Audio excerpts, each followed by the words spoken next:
In the quiet town of Amityville, a house stands like a looming shadow, its windows staring out like cold, unblinking eyes. To the unsuspecting, it's just a beautiful Dutch Colonial home, but buried within its walls are secrets too dark to imagine. A family was brutally murdered here, 6 lives taken in a single night, and whispers say it wasn't just the killer's madness that caused it, but something far more sinister. When the Lutz family moves in, they believe they've found their dream home. Little do they know, they've just awakened the same malevolent force that drove a man to kill. The moment the Lutzes cross the threshold, the house begins to change them. What starts as eerie noises soon spirals into violent hauntings. Furniture moves on its own, unseen entities whisper in the dead of night, and a darkness takes hold of George Lutz, pulling him deeper into madness. As the supernatural activity escalates, the family is torn between their disbelief and the horrifying reality that something evil lives with them. Trapped in a nightmare, they realize far too late that escaping this house will be a fight for their very souls.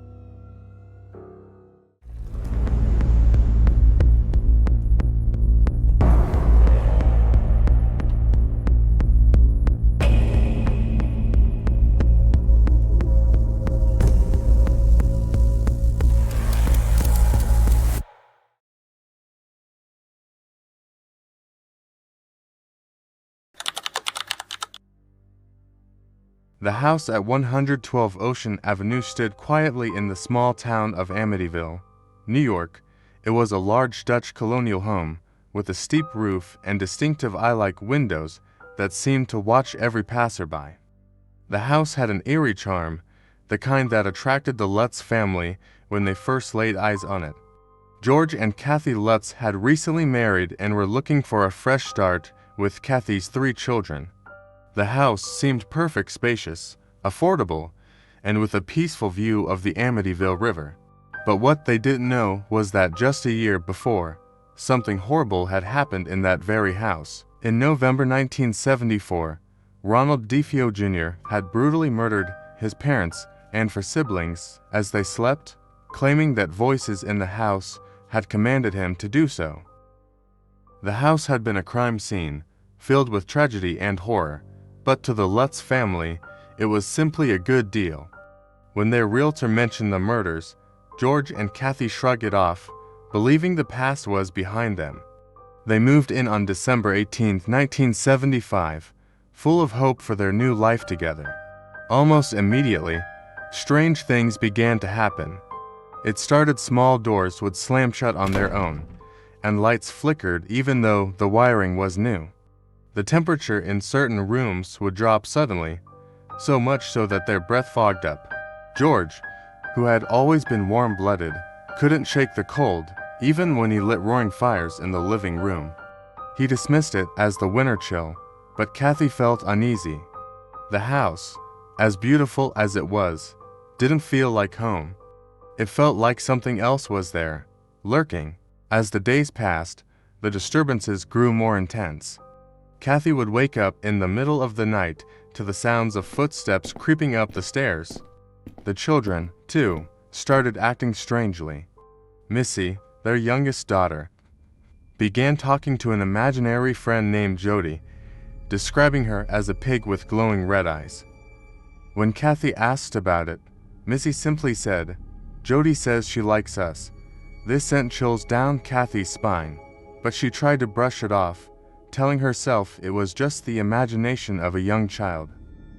But one night, just a week after they moved in, Kathy had a terrifying experience that she couldn't explain away. She woke up around 3:15 a.m., the same time the DeFeo murders had happened, with a feeling of dread. As she looked at George, her heart stopped. His face was twisted into a snarl, his eyes open but lifeless, as though he were possessed. She screamed, shaking him awake. George snapped out of it, confused, but Kathy couldn't shake the image of that monstrous expression. Something was very wrong with the house. The next few days only deepened the Lutz family's terror. George, who had once been easygoing, became obsessed with the house. He spent hours chopping wood for the fireplace, muttering to himself, his hands shaking with a strange intensity. Kathy barely recognized her husband anymore. His temper flared at the smallest things, and he seemed to be losing weight, his skin pale and clammy. No matter how many blankets he piled on, George couldn't get warm. It was as if the house itself was draining him. One night, George woke up again at 3:15 a.m., drenched in sweat, his heart pounding. He heard the sounds of a loud thumping, as if someone were dragging something heavy across the floor. He shot out of bed and followed the noise, but it stopped as soon as he reached the living room. The furniture was perfectly still, but the air felt thick, like it was pressing down on him. George's hands shook as he turned back toward the staircase. That's when he saw a dark figure, standing at the top of the stairs. It was tall and shadowy, with no features, but its presence filled George with terror. George blinked, and the figure was gone. He told himself it had to be a trick of the light, but deep down, he knew it wasn't. Something had awakened in the house. Kathy, too, began experiencing strange visions.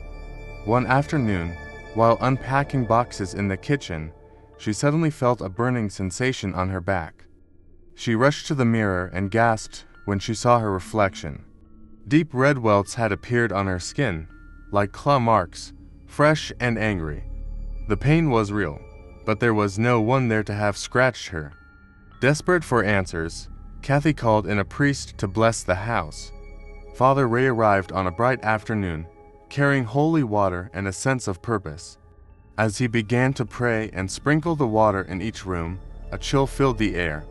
When he entered one of the upstairs bedrooms, the atmosphere changed completely. The air grew thick, and an overpowering stench filled the room like rotting meat. Then, a voice, a deep, guttural growl came from nowhere. "Get out," it hissed. Father Ray stumbled back, clutching his cross. He fled the house without finishing the blessing, shaken to his core.